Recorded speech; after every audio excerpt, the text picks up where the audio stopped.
then you will have a lot of variability. Okay, and the problem becomes worse if you have more inventory, yeah? Because the more inventory you keep, you will tend to hide all the variability. So what Toyota production system recommend is try to reduce your variability, because less variability will result in less waste. Okay, so what are the sources of variability? I think this one you can read. I think it's common sense. Okay, poor production processes will create variability. Unknown customer demands will create variability. Incomplete information or inaccurate information, all this will also create variability. Yeah? So it says both JIT and inventory reduction. Okay, in fact, JIT, TPS, lean manufacturing, all these are effective tools in identifying the cause of variability and minimizing the variability. Right, this diagram, I think I've shown this diagram before.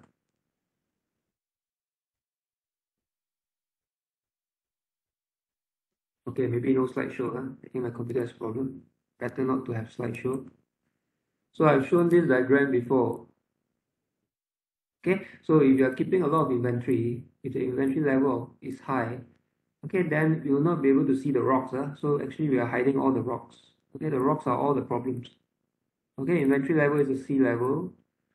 Okay, all the rocks are all the problems in the factory. So if we are keeping a high level inventory, we are actually hiding all the rocks. In other words, we are hiding all the problems. So this is something not good. And this, because of that, Toyota says that we should always reduce the inventory level, because once we reduce the inventory level, all the rocks will be exposed. When the rocks are exposed, it means all the problems are exposed. So the company will know what are their problems and where are their problems. So knowing their problems is important because they can then solve the problems. Right? So once all the problems are solved, then the company will have a lower level of inventory or a smoother level of inventory. Okay, and in ideal cases, there could be no inventory. Okay, having no inventory is the best. Okay, that is the ideal perfect case. Okay, but it's not possible in every company. Right? So company should try to minimize inventory level, try to have a smoother and lower level inventory. So once you have a lower level inventory, there will be no more rocks. Okay, you see there will be no more rocks. So there's no more scrap, no more setup time problem, blah blah blah. So everything becomes smooth. So this is what Toyota production system recommends. So this is what I've said just now. If you reduce the inventory, then it will help to uncover the rocks. So uncovering the rocks means we are exposing the problems. The problems will be exposed, which is good. Okay, because once we know the problem, we can solve the problem. So the perfect case is we should have no inventory, because if you have no inventory, then there will be no problems. Okay, so it says say no to inventory. Or the concept in TPS, the idea is say no to inventory. Why? Because according to Shingo, another Japanese scholar, it says that inventory is evil.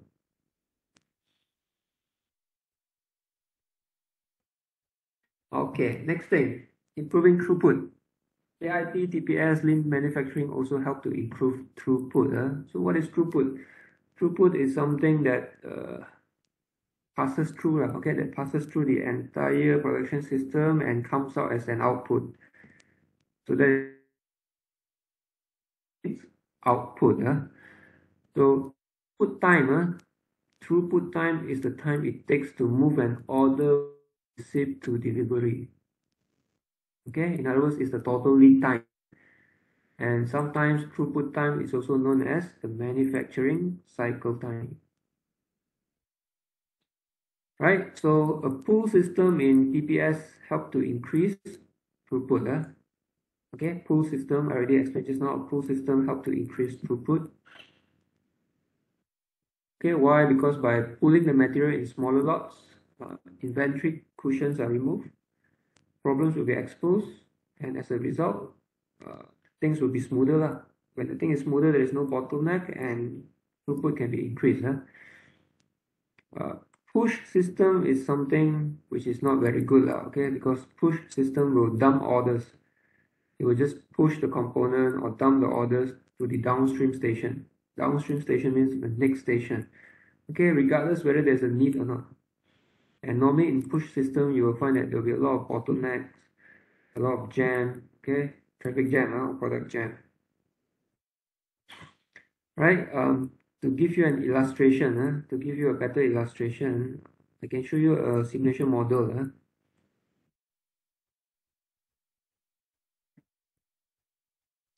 Okay, so imagine this is a push system. Okay, raw material here comes and then it is pushed to the first machine. When the machine has completed the component, it is pushed to another machine, and then after that it is pushed to another machine and pushed to another machine. So the component is being pushed until the final product is completed. Okay, so when we operate a push system, okay, imagine you run the simulation model. Okay, so the model is running. Okay, this is a push system, means we continuously push the product from one workstation to another workstation until the final product is completed. So in a push system, normally bottleneck will happen. Okay, so you can see here, bottleneck happens here. Okay, so products get jammed here. Okay, probably because this machine is slow, or probably the cycle time of this machine is higher. It has a high cycle time, and therefore all the products have to queue here. Okay, the queue happens because we keep pushing the product. Okay, therefore everything gets jammed here. Okay, so that is a push system. Now, if we change this to a pull system, let me open another file. We change this to a pull system, then you can see the difference.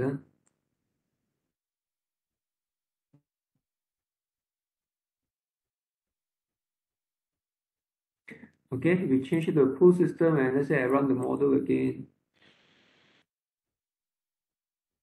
Okay, you will see the production flow is smoother. There is no bottleneck. There is no bottleneck. There is no jam. Okay, why? Because the product is being pulled into the workstation or machine. So it means whenever the machine is free, whenever the machine is ready, then only it will pull in a part and process it. Okay, so doing that will not create a bottleneck or jam. So you will find that there is no bottleneck. Okay, I've run the model for so long already, there is no bottleneck. Okay, if I increase the speed also, you see everything is smooth, there is no bottleneck. So I hope this illustration help you to understand the difference between a push system and a pull system.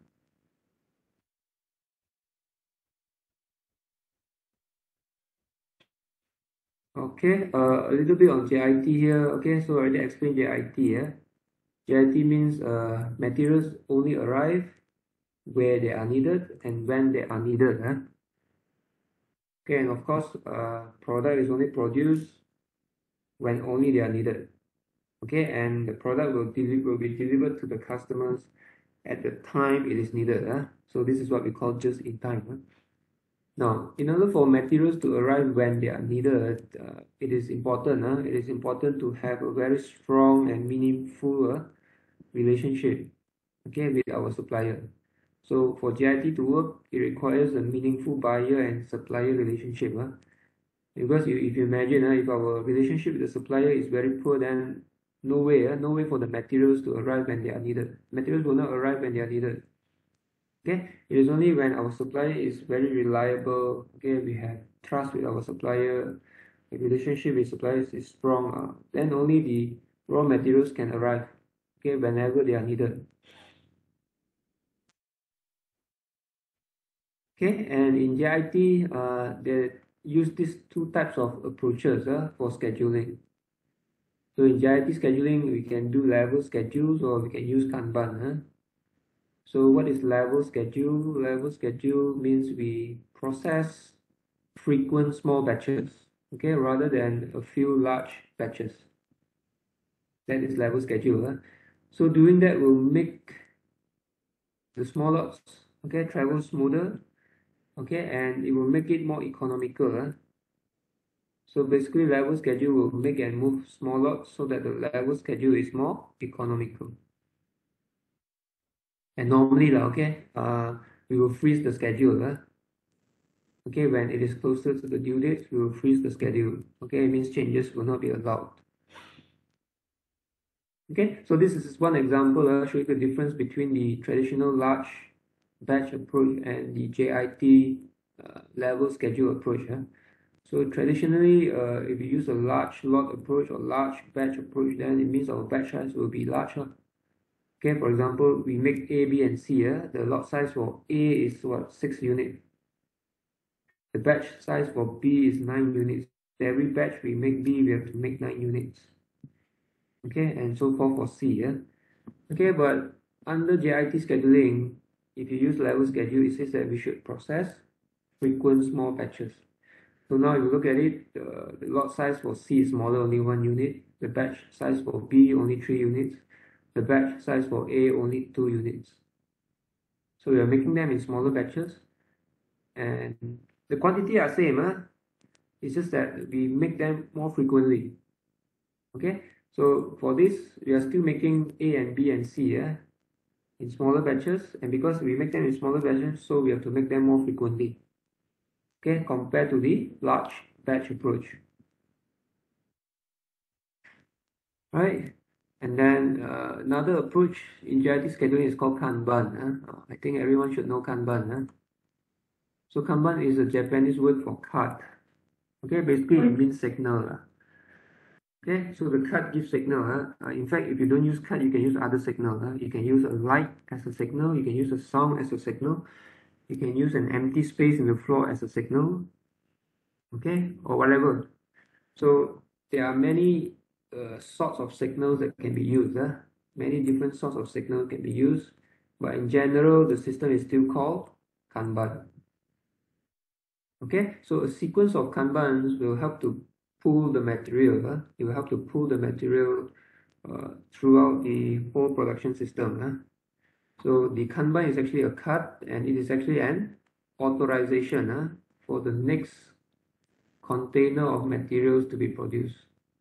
So it's an authorization telling that the machine is ready and the next batch can be produced. That is the use of Kanban. Okay, this is one example of how Kanban is used. Very simple illustration. Let's say there are 3 different models to be produced. 3 different models. Okay, one is called Z405, the other is Y302, the other is X201. Okay, so all the components or parts are stored in this location. Okay, in the rack, in the drawer, in this location. And the Kanban signal used is actually a red marker, which is a cloth marker. Okay, a red cloth marker is used as a Kanban signal. And this is a post, a very simple post to hang the marker, to hang the Kanban. Okay, so whenever the Kanban signal is issued, in other words, whenever the signal is hang on this post, then it means the production should be started. Okay, so in this case, signal marker hanging on the post of part Z405, so it means the production should start for this part. As simple as that. Okay, it's just a signal telling that Z405 is ready to be produced now. So a Kanban signal is put here, so everybody knows, and they will start making Z405. Okay, now if the batch is not ready yet, the marker will be put here. Okay, at the original location. Okay, but if it is ready to be produced, then the Kanban signal will be put on the post here. This is one example how Kanban is used. Okay, another example is this Kanban. Let's say there are raw materials or components that arrive from the supplier, and then it will go into certain work cells or workstations to be produced. After that, it will go into the final assembly department, and after that, it will go into the packaging department. Okay, and from the packaging department, the finished good is done, and then it will be loaded to the lorry. Now, if let's say we implement a pull system, then it means we will need Kanban signal. So every workstation will have a Kanban signal. You have one Kanban signal here, another one here, another one here. Okay, so for a pull system, we always have to start with the final process, the final department. So let's say now the final department is ready. Okay, the final department needs to package the final product. Okay, or in other words, customer order has been received. So what happens is this department will issue a Kanban card. It will issue a Kanban signal. Okay, showing that this department now is ready. It needs to package the final product.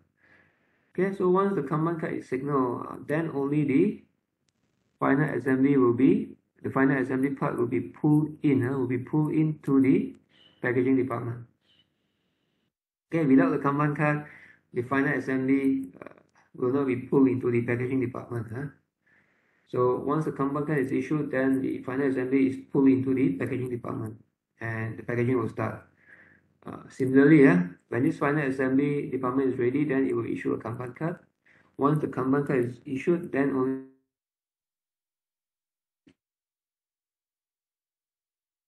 pull into the final assembly department. And similarly, for this work cell here, once they issue a Kanban card, that means they are ready, and then only the raw material will be pulled into the work cell. So that is how Kanban works. So Kanban is, as I said, it's a signal. Okay, it's just an authorization. Okay, indicating that the workstation is ready and the component or the part can be pulled, into it to be processed.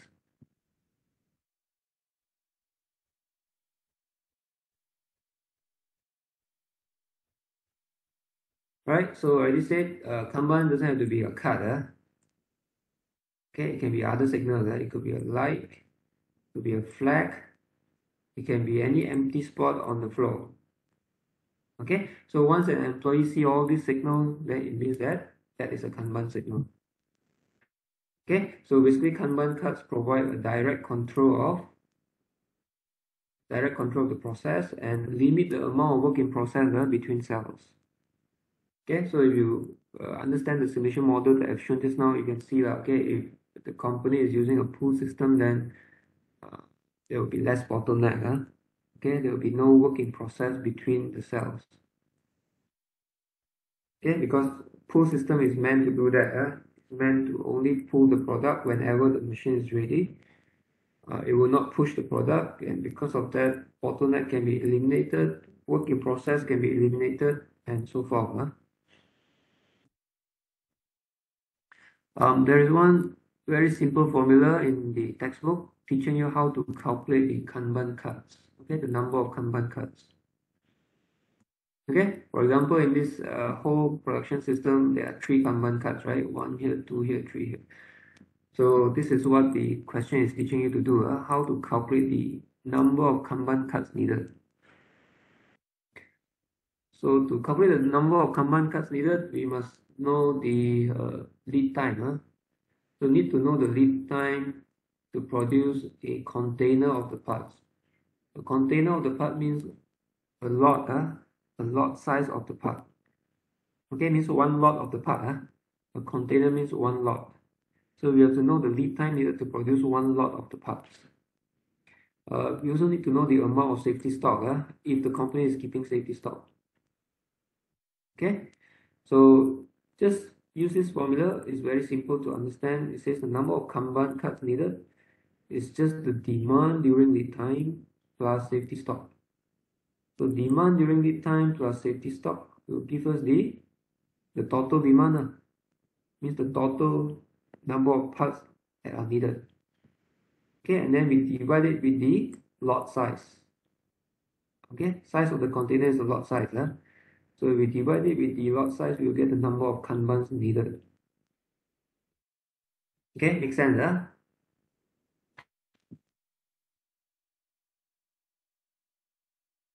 Okay, the company is making cakes. So daily demand is 500 cakes. Every day it requires 500 cakes. Okay, and then the lead time is 2 days. Now remember, lead time is the time between the receipt of an order until delivery of an order. So lead time will include elements like waiting time, material handling time, processing time, and so forth until the final product is completed. So it's given here the total lead time is 2 days. Okay, waiting time plus material handling time plus other times like queuing time, machine breakdown time, processing time, production time, everything add up 2 days. Okay, and safety stock. Safety stock, it says half day. It means what? It means the safety stock can last for about half a day. And the container size, the lot size is 250 gigs. Okay, so what is the demand during lead time? Demand during lead time is 500 times 2. Because daily demand is 500 gigs, our lead time is 2 days. So the demand during the lead time period is 2 times 500, which gives us 1000. Okay, and what is the safety stock? Safety stock, it says will last for half a day. So if it lasts half a day, it means half times 500. So it means our safety stock is 250. Okay, and once you know that, we can calculate the number of Kanban card needed. Okay, number of Kanban card needed is just the demand during lead time plus safety stock.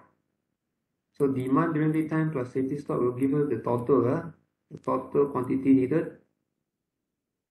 Then we divide it with the lot size or the container size.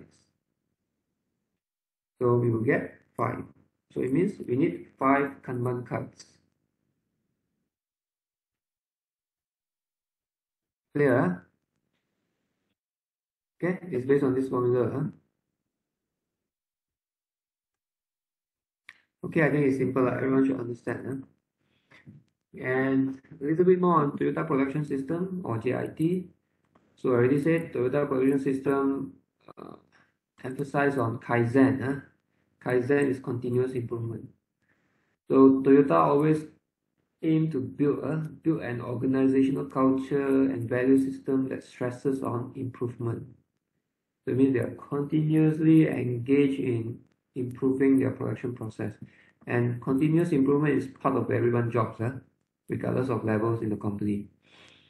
And TPS system, Toyota Production System, also have high respect for people. I did mention that just now. This is where people are treated as knowledge workers. Why? Because they don't want their physical capabilities, they also want their mental capabilities. I think mental capabilities nowadays is more important than physical capabilities. And Toyota also empower their employees to make continuous improvement, to take actions, to contribute ideas, and to solve problems if the problem arises. And as mentioned just now, Toyota Production System has very standard work practices. Okay, standard work practices is important because it helps to minimize variability or variation in the system. And lean manufacturing, as I said, is about the same as JIT, is about the same as TPS. They are all interrelated. So lean manufacturing actually uses JIT techniques. Okay, JIT is part of lean manufacturing, and lean manufacturing is part of Toyota Production System. And as I said, to be lean, we need to have minimum waste. We need to have minimum inventory. So lean manufacturing is a concept for us to reduce waste and to reduce inventory. And of course, it also helps us to reduce space requirements. Okay, and yep, I think this is the final slide.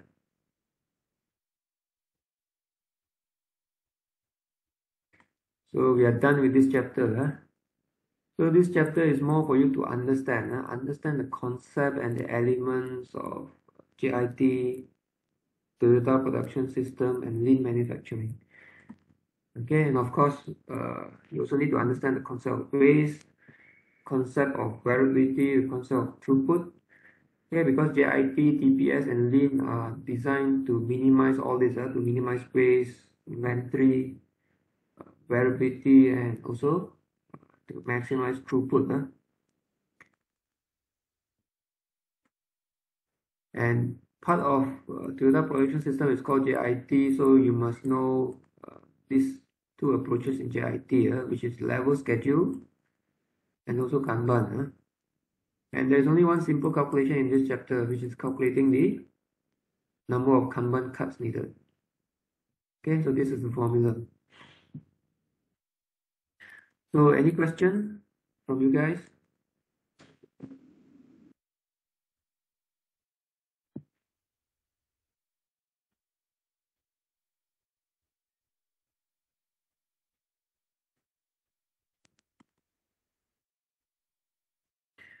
No question means everything is well understood, huh? Okay, that's good.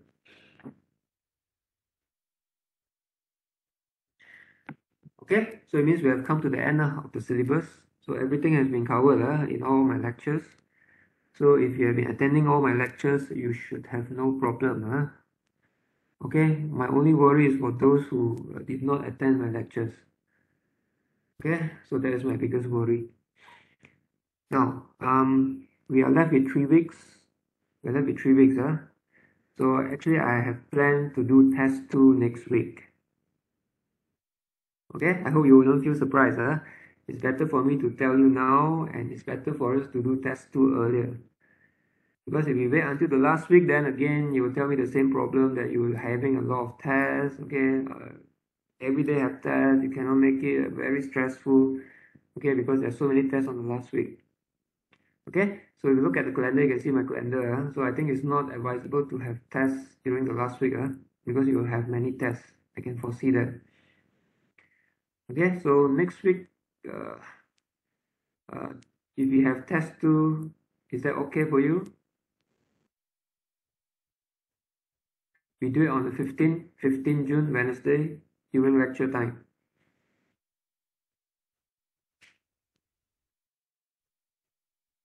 Okay, tell me, is that okay or not okay first? Any objection? Okay, why not okay? Reason?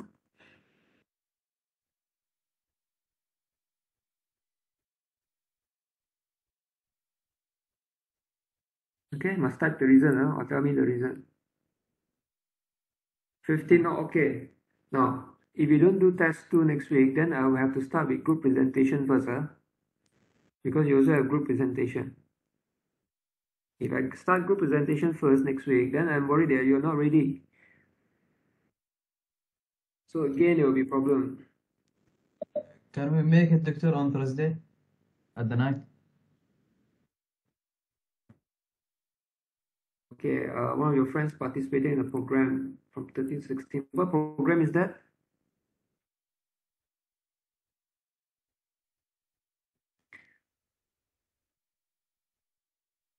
Okay, type. Tell me what program is that from 13 to 16. How many are involved? Oh, okay. Data program. Okay, I know about it. Okay, okay. Okay, let me fix the date first before discussing what chapters that will be included in test 2. Okay, be patient, Okay, so basically, you guys agreed to have test 2 next week, correct?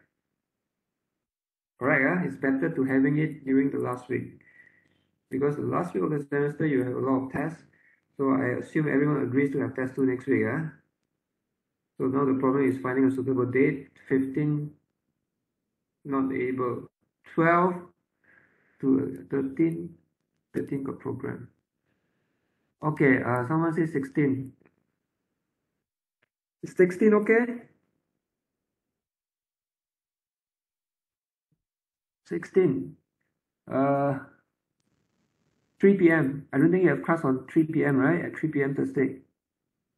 I have class at 3 p.m., Doctor. Yeah, me Until too. 4. I have a test, Doctor, on You have 16. You have a test on 16. No, Yeah, class facility design. and also test for me. Oh, so now Dr. Side or other lecturers also do their test early already. Okay, I thought I'm the one who is going to do test 2 earlier. It seems the other lecturers are doing test 2 earlier.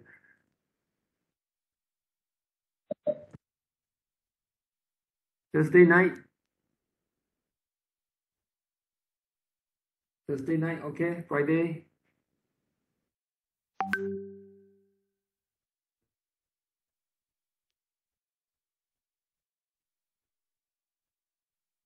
Now, if you don't do test 2 next week, then I will have to start with your group presentation first. So are you guys ready for group presentation?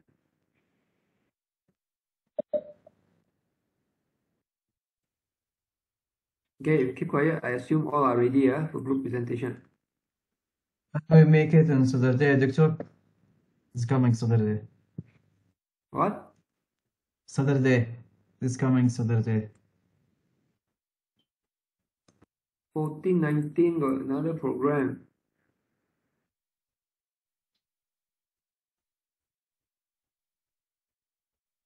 Tonight can have test 2, you sure?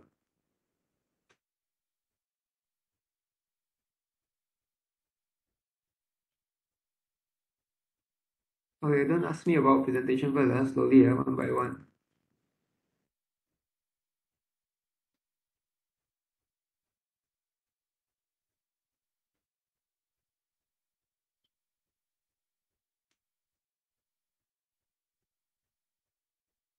Language ambassador program in my hometown from 14 to 19.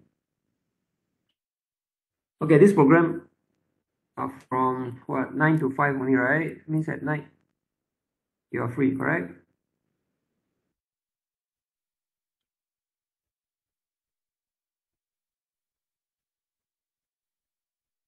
Next Saturday at night. Tonight cannot, doctor.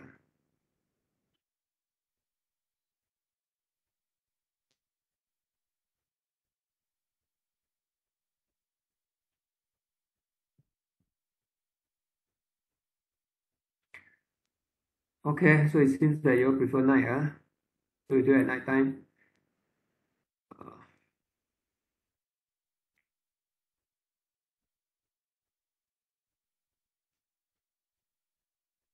Okay, Wednesday night, 15 Wednesday night. Is that okay?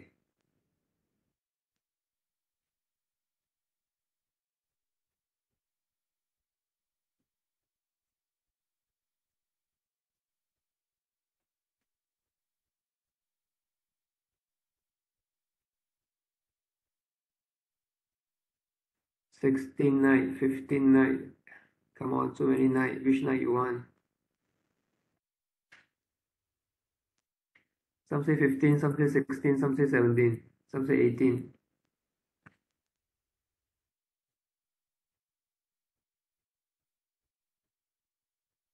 Okay lah, I have it on 15 night lah. Better. Okay? Not during weekend. I don't want to disturb your weekend. 15 night at 8:30 p.m. Any objection? Okay, only let me know if you have objection, Oh, cannot no more. 30 night I got test. 15, I said 15, not 13. 15 night. Okay, Yauwen, why you cannot at night?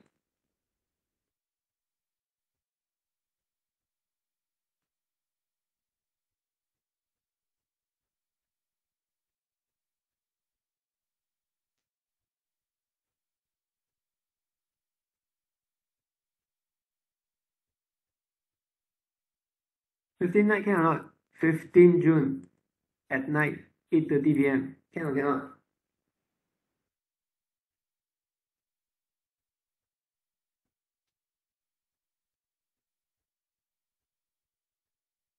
Or cannot?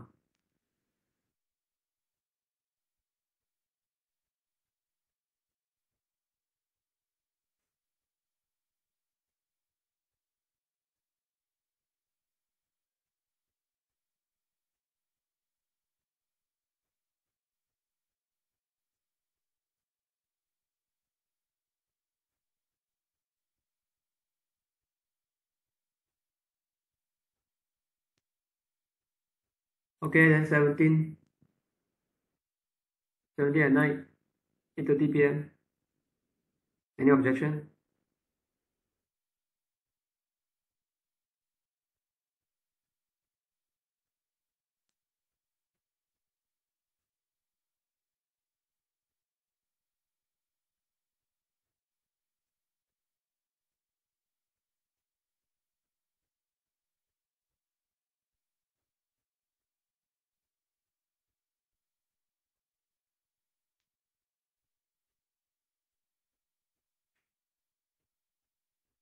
Okay, some propose 20th. If I do it 20th, then I will use up the time for your presentation. Okay, because my plan is next week you have test 2, and then the following 2 weeks will be allocated for your group presentation. So 20th during lecture time, during class time, you do your presentation. 22nd also you do your presentation. 27 also you can do your presentation. If you cannot finish, then 29 also you do your presentation.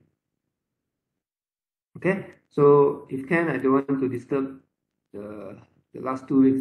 You look at my calendar, the last 2 weeks here, I don't want to disturb them. It's allocated for your presentation. Okay, so I'm still sticking with next week for test 2. So 16, 17. Okay, so I'm proposing 17, 17 at night time, 8:30 p.m. Okay, any objection? Who cannot? Only let me know if you cannot. If you can, then you can keep quiet.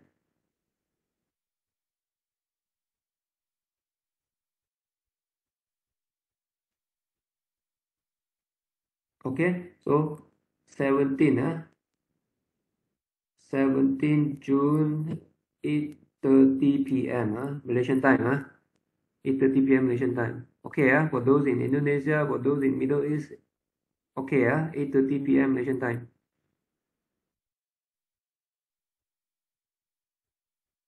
Okay, so set 17 June, Friday, 8:30 p.m. Malaysian time, you have your test 2. Okay, topic covered, only 2 topics. Aggregate planning and scheduling. Okay, I type here, topic covered, test 2 is aggregate production planning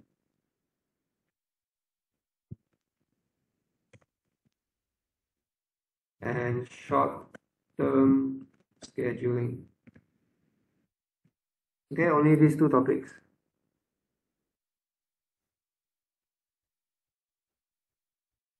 So I hope you can study harder for test 2. I hope you can score better marks compared to test 1 for all of you. Only 2 chapters, aggregate production planning and short-term scheduling.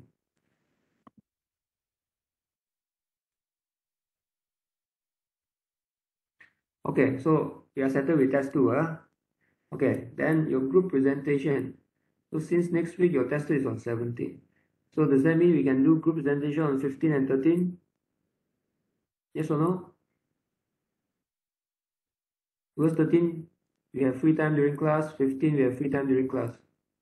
So if you are ready, we can start with your group presentation on 13 and also 15.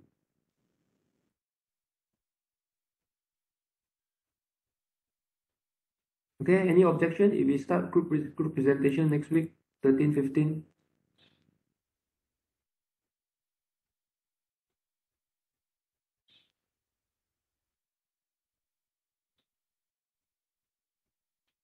Okay, no, all quiet means you can start your presentation already.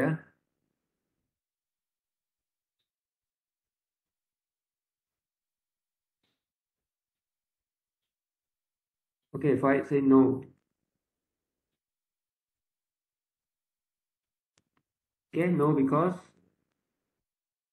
still have not started your group project or currently doing. Okay, I give you more time to do your group project. I will start the group presentation on 20th. Okay, 20th, 22nd, 27th. And if you cannot finish, then 29. Is that okay? So next week, I'll free up your time, okay? I'll free up your time for you to do your group project, for you to prepare for test 2. And then on 20th, I will start group presentation. 22nd also group presentation. 27 also group presentation. If cannot finish, then we will do it on 29 as well. Okay, later I will WhatsApp the order of the group to make the presentation. So once you receive that information, you just present according to that order. Clear? So I am predicting maybe Monday only 3 group can present at most, because 1 hour, right? Only 3 group can present. One group I only give 15 minutes, not more than that. Okay, you present what you have done so far. If you have completed it, then you present your final results. If you have not completed it, then you present until where you have completed, until where you have stopped. Okay, but don't present things which are still in the preliminary stage. For example, you present to me your proposal. This is not what I want. I really want to see the data collection. I really want to see the models that you have used and the results that you get. Okay, so each group I only give 15 minutes. If you have 5 members, it means each one will only present about 3 minutes. So everyone has to present, everyone has to take turn to present, because it's a group project. I give 15 minutes for every group. If your group has 5 members, then divide 5, means every member will present for about 3 minutes. So you divide equally among yourself what to present. Okay, and during the presentation, only the project leader will share the screen. Okay, because that will make it faster. I don't want everyone who present will share their screen. If everyone take time to share their screen, then it will be very time consuming. So the project leader will share the screen, he will control the slides. And a group member will just take turn presenting, will take turns delivering the talk. Okay, so I hope that is clear. So Monday, maybe we have 3 groups. On Wednesday, maybe we can have 5. Okay, 5 or 6 groups. And then 27, another 3 groups. And we see whether we can cover all the groups or not. If we cannot cover all the groups, then on 29, we will still have to do group presentation.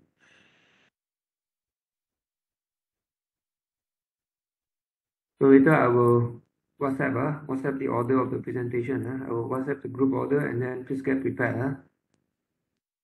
Okay, get ready your PowerPoint slides and get ready all the results to present.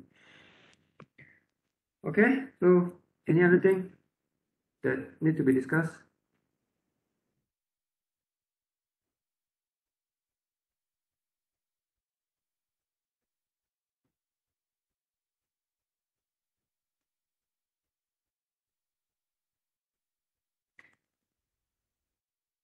I've answered all the questions in the chat already.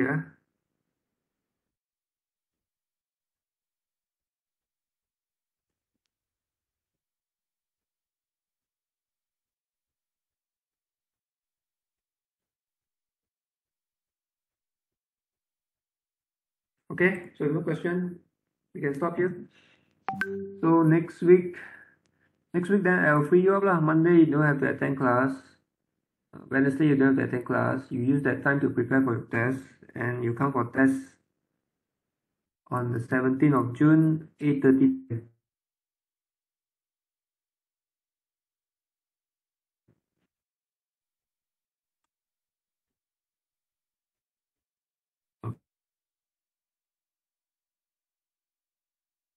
Okay, question can stop here, and then I will see you on 17 June, 17 June for test.